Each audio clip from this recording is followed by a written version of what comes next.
Olá, amigos do mundo da mecânica.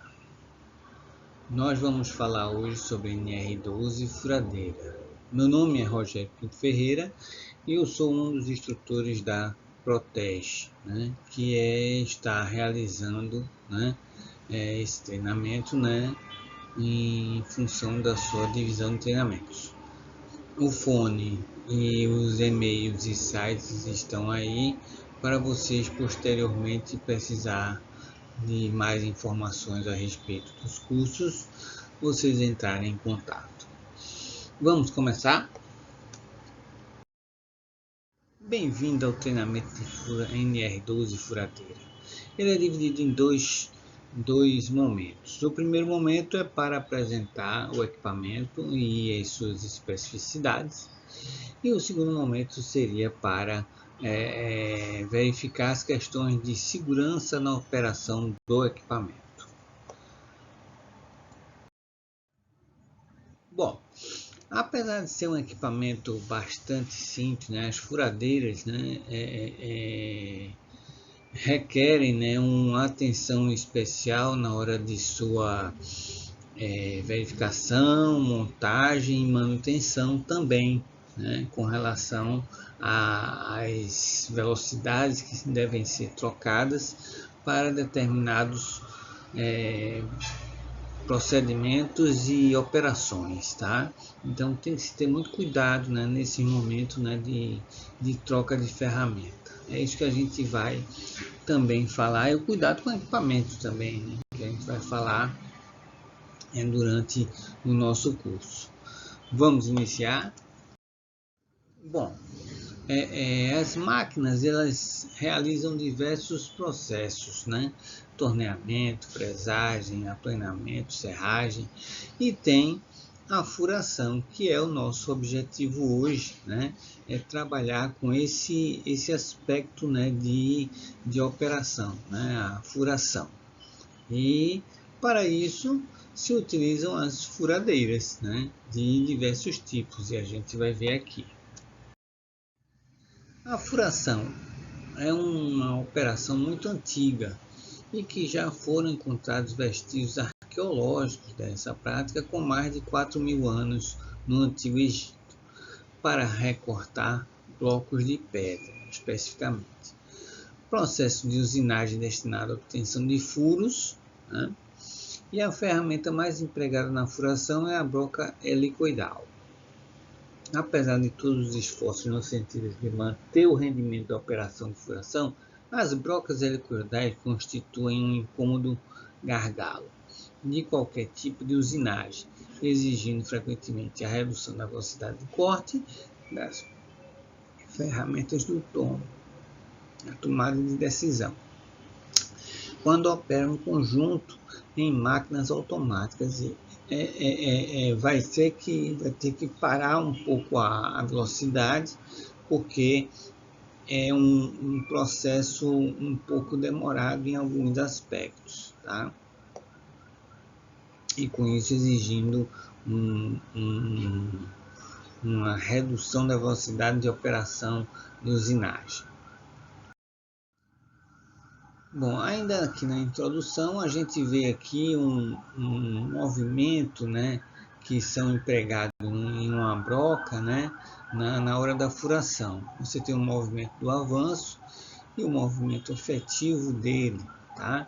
E o movimento de corte. Resultado, isso resulta num aquecimento extremo. Você vê que está aí a linha de centro junto com a força de velocidade do corte aqui na lateral, tá? E a resultante disso nessa letra N aí, tá? Bom, a broca é a ferramenta que faz o trabalho de furação. Aqui a gente vê o esquema da broca, o cavaco sendo removido de dentro, que é o resultado da furação, da retirada de material, é jogado para fora, em função desse suco helicoidal que a broca tem. tá? Existem de diversas formas e tamanhos, né, essa broca. Vamos entender mais um pouquinho. As máquinas de furar, ou simplesmente furadeiras, consistem basicamente em uma árvore, né, que gira com velocidades determinadas, onde se fixa a ferramenta, a broca. Esta árvore pode deslizar na direção do seu eixo ou ter uma mesa onde se fixa e movimenta a peça também. Tá? Existe a furadeira portátil, né, manual. Existe a furadeira, né, de coluna. E existe a furadeira de bancada. A gente vai ver aqui elas, tá? Bom, a máquina é composta de a furadeira, né, vertical, é composta de base, coluna, mesa, sistema motriz, alavanca de movimentação da ferramenta, né, o que faz descer e subir a broca, a árvore de trabalho, que é justamente onde gira nessa broca, é a árvore de trabalho, e o mandril e a broca em si, né, propriamente dita. Tá? Temos também a furadeira vertical, também constitui das mesmas peças, tá? Mesmas peças. E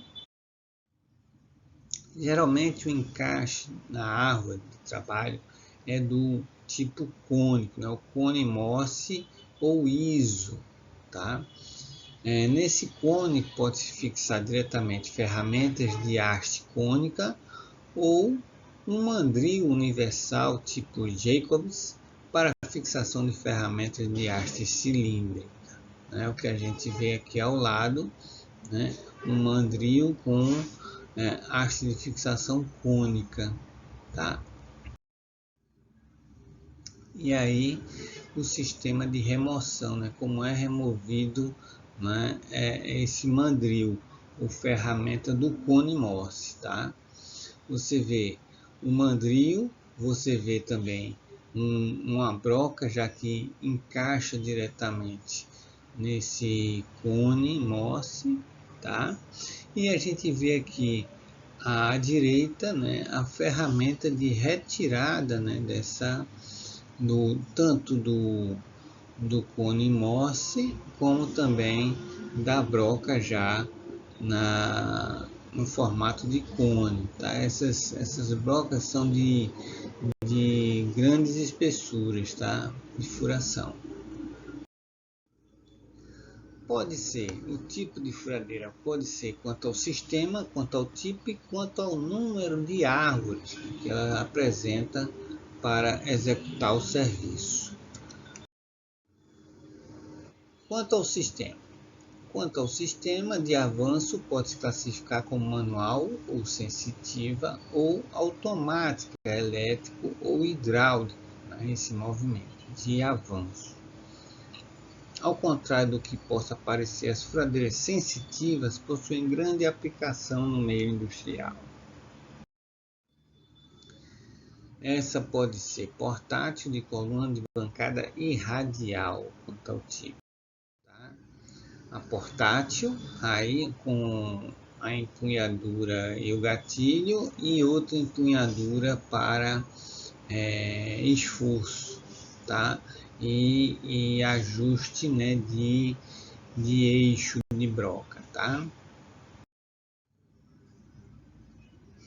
Com relação a de coluna, eu tenho aquelas partes que a gente já viu: base, coluna, mesa, sistema motriz, alavanca de movimentação de ferramenta, árvore de trabalho, mandril e broca, que é a mais encontrada em oficinas de manutenção e de produção sob encomenda, devido à sua alta versatilidade. Tá? Isso às vezes não está disponível para pronta entrega. Você tem que fazer um pedido, né, ao distribuidor, e ele sim, né, solicitar da fábrica a confecção dessa máquina.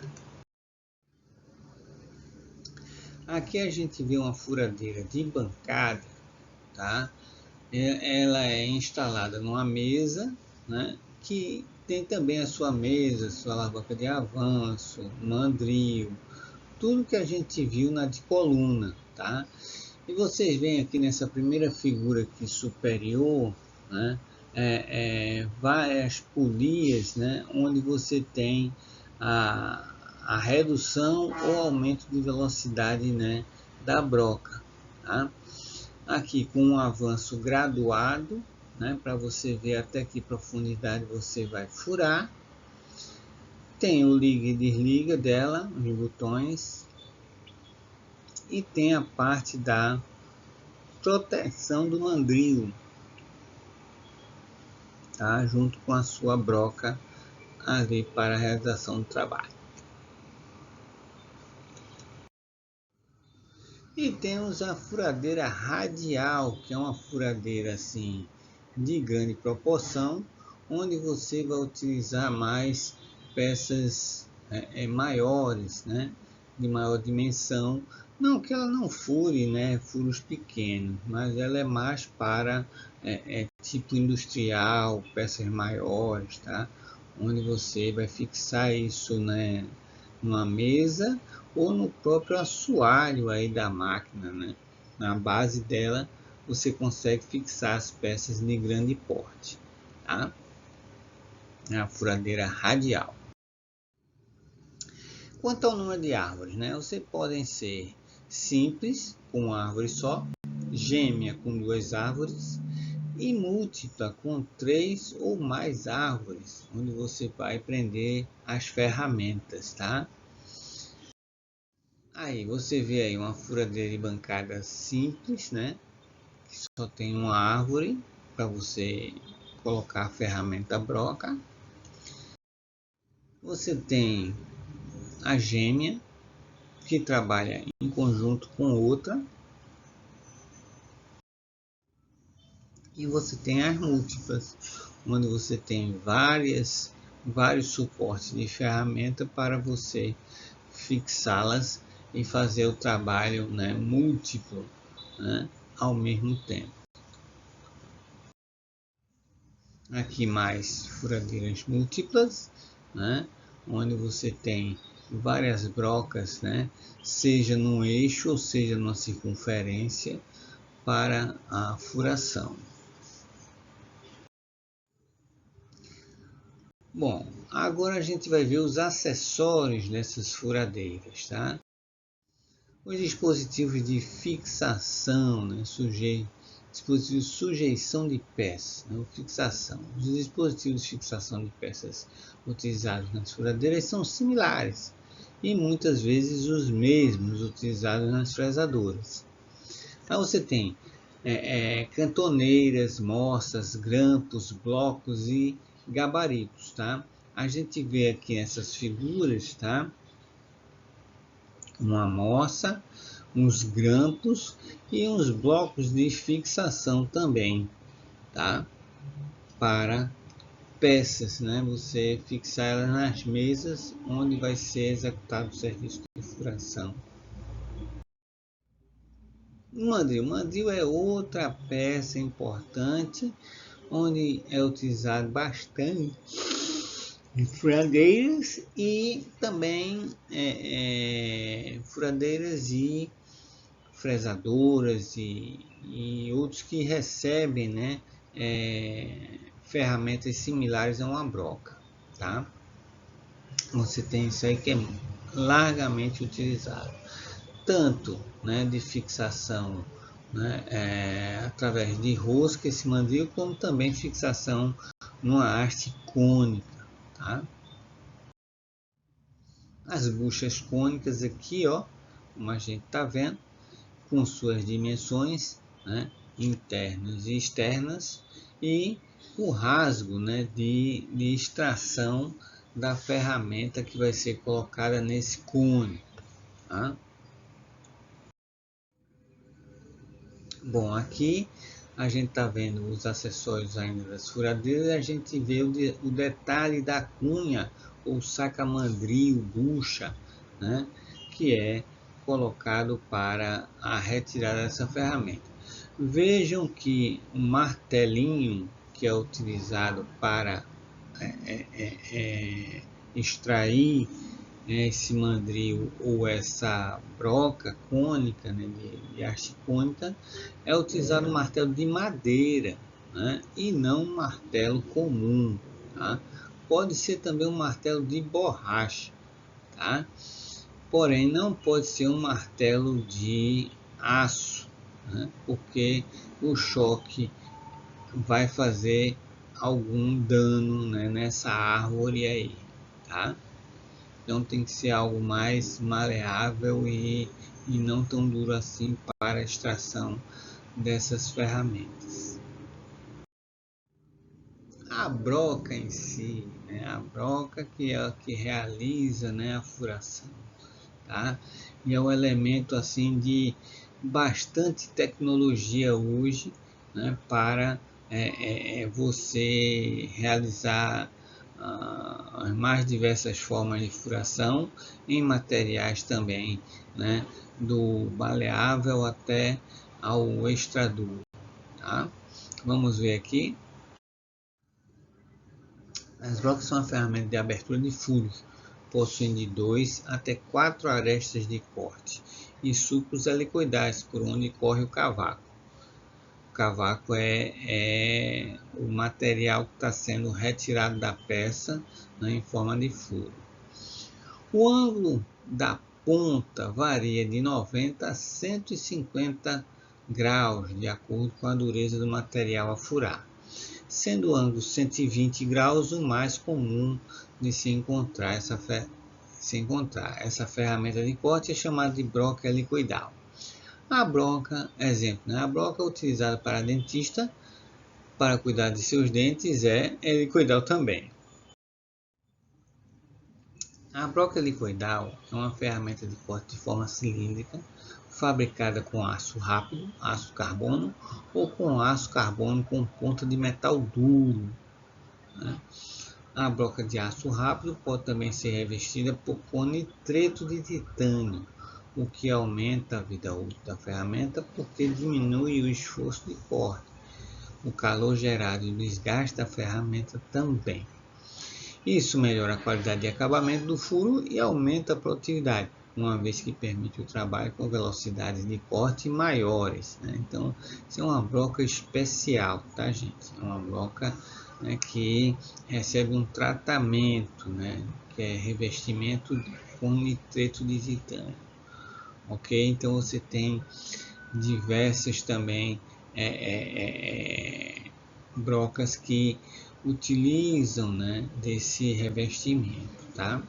É importante você verificar até que ponto o custo-benefício, né, desse revestimento aí vai proporcionar para a sua atividade e a sua necessidade.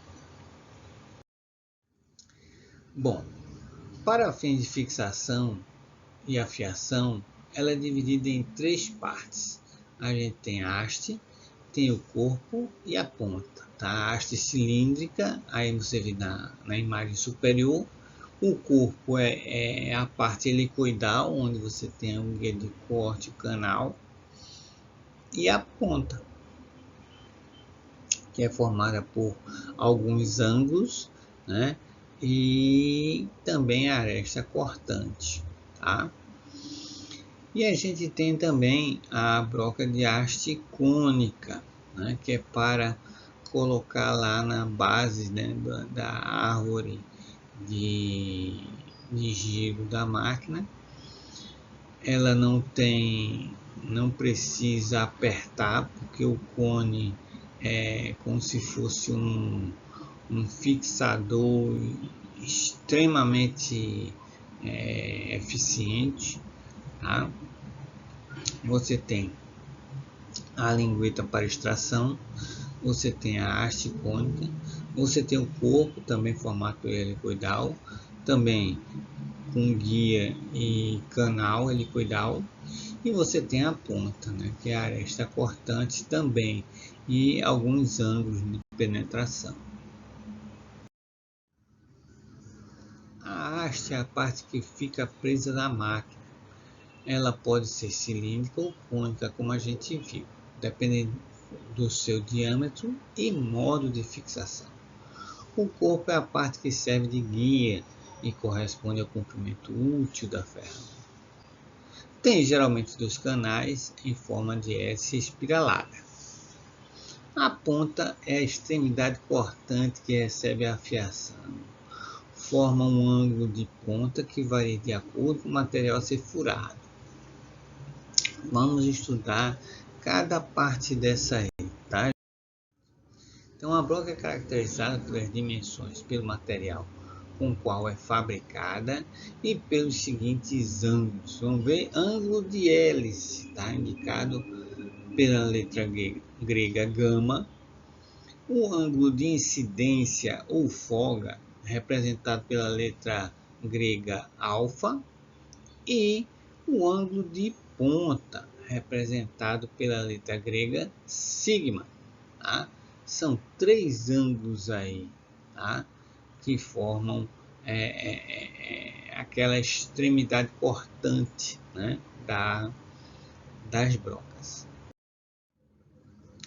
Bem, o ângulo gama, né, auxilia no desprendimento do cavaco e no controle de acabamento e da profundidade do furo. Deve ser determinado de acordo com o material a ser furado. Para materiais mais duros, o ângulo mais fechado. Para materiais mais macios, o ângulo mais aberto. Né? No caso da figura aí, a gente tem um ângulo de 40 graus, né? Formado pelo eixo da broca e a linha de inclinação do hélice. Olha aí, interessante, né? Quanta tecnologia embarcada, né, numa ferramenta. O ângulo alfa, né, tem a função de reduzir o atrito entre a broca e a peça. Isso facilita a penetração da broca do material. Sua medida varia de 6 a 15%. Tá? Ele também serve, né, deve ser determinado de acordo com o material a ser furado. Quanto mais duro é o material, menor é o ângulo de incidência. Tá? Veja aí que aqui o ângulo é de 9 a 15 graus, tá? Em função do eixo da broca. Tá? Esse ângulo aí, gente, não sei se eu consigo explicar melhor. O que a gente está vendo aqui é o ângulo de saída da broca, tá? E o ângulo de entrada da broca está ali voltado para o traço inferior, tá? Ali é o ângulo de ataque. E aqui é a saída desse ângulo, que varia de 9 a 15 graus, tá? Então, a aresta cortante está ali, né? E aqui o que a gente está vendo é o ângulo de escape, né, da ferramenta, tá? Permitindo a penetração dela, né, no material.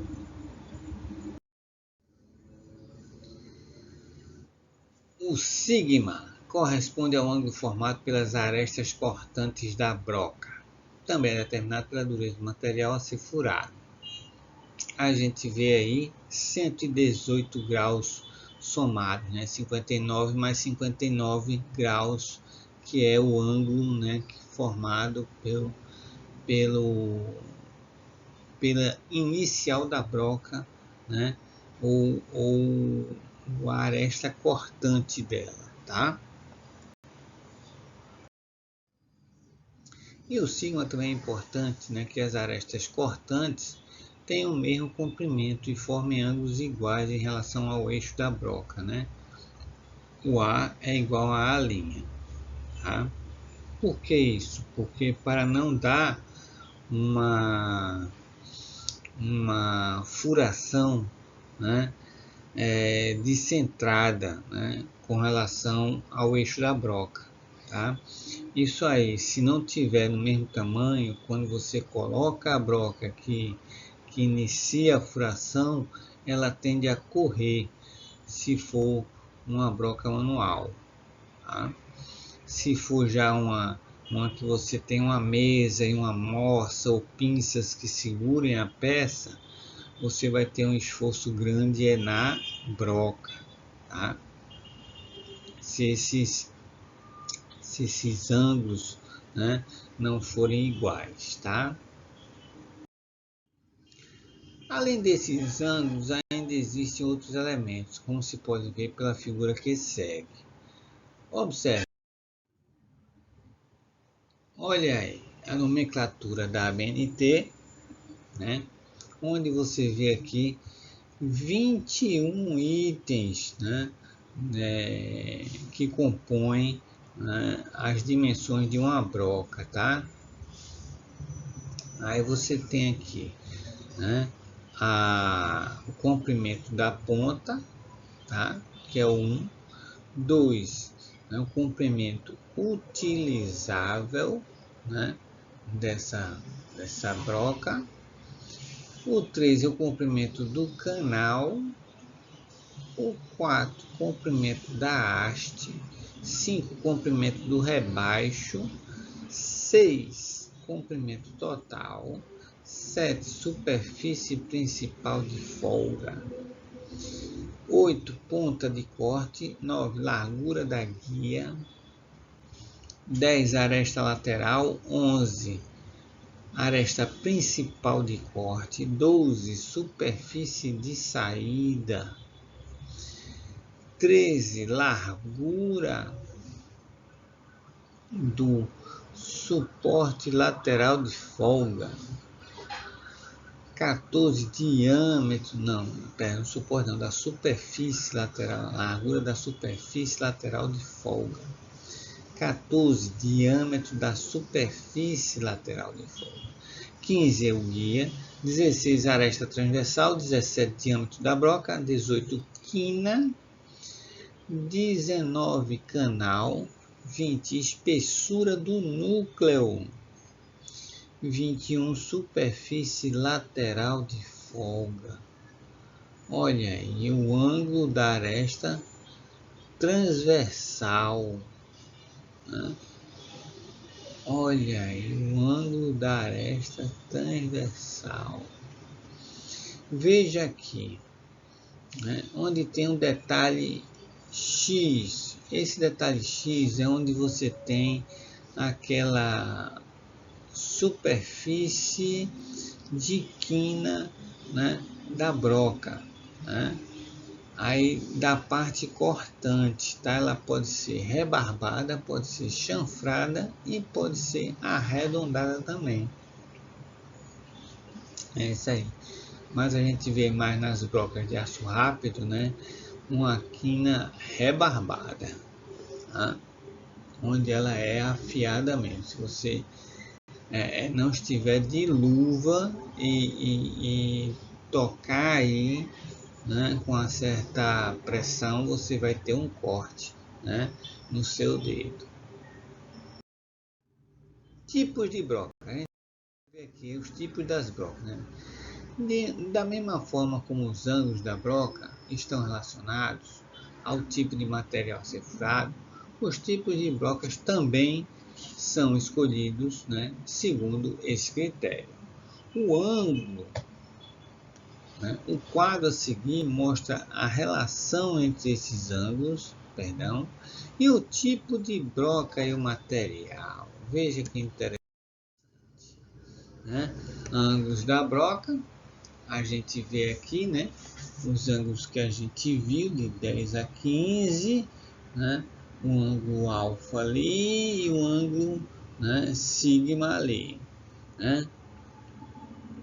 Classificação quanto ao ângulo da hélice, tipo H, né, para materiais duros, né, tenazes e ou que conduzem cavaco curto, né, ou descontínuo, né? Aí eu tenho o ângulo da ponta, né, que é o signo.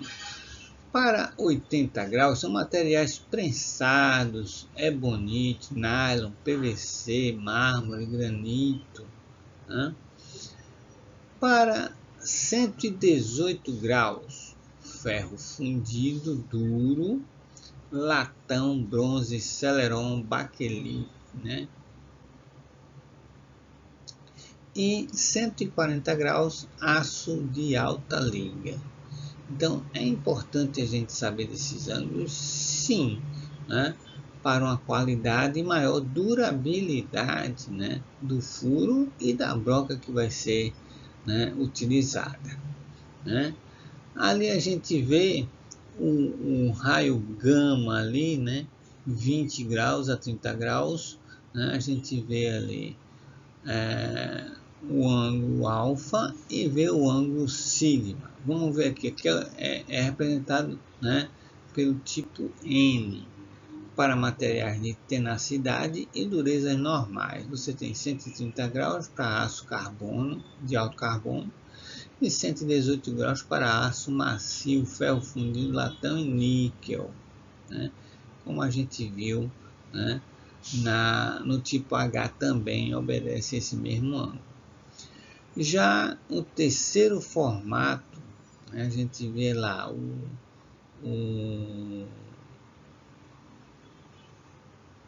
os ângulos, né, gama de 35 a 40, vimos o alfa e vemos também o sigma, que é chamado tipo W, para materiais macios ou que produzem cavaco longo.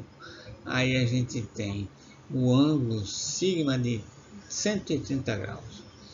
Aí a gente vê o alumínio, zinco, cobre, madeira, plástico. Então, para cada material, você tem uma broca ou no máximo duas específicas, né? Onde os ângulos, né, são fatores, os ângulos de penetração da ponta, né, são fatores importantes, né, na execução do trabalho bem feito. E a durabilidade da broca também, né? Brocas especiais agora. Além da broca liquidal, existem outros tipos de broca para usinagens especiais. Eu tenho uma broca de centro, broca calçada com pastilha, broca estalonada ou múltipla, broca canhão, broca com furo para fluido de corte e as brocas anulares. Vamos ver aqui? Broca de centro é uma broca curta e de diâmetro relativamente grande. Sua alta rigidez impede que ocorra uma flambagem e que o furo seja executado fora do local correto. Tá? Então, é importante que essa broca de centro, né, ela que vai, vamos dizer assim, guiar uma usinagem de uma peça, ela é só para, né, iniciar, tá? Ela não é para executar a função toda de furar a peça. Sua função é a de iniciar o furo de uma peça, ou seja, fazer um pequeno furo para que a ponta da broca não se desloque, né? Não se desloque da posição dela, tá? As brocas calçadas com pastilhas são indicadas para a furação de materiais de maior dureza e ou para obter-se rendimentos superiores. Tá? As pastilhas são soldadas ao corpo ou já aparafusadas ou fixadas através de parafusos. Vamos ver aqui. Brocas com pastilhas intercambiáveis, olha aí. Similares às brocas calçadas, há as brocas com pastilhas intercambiáveis, largamente utilizadas em altas produções e em máquinas CNC, né? O torno de controle numérico, tá?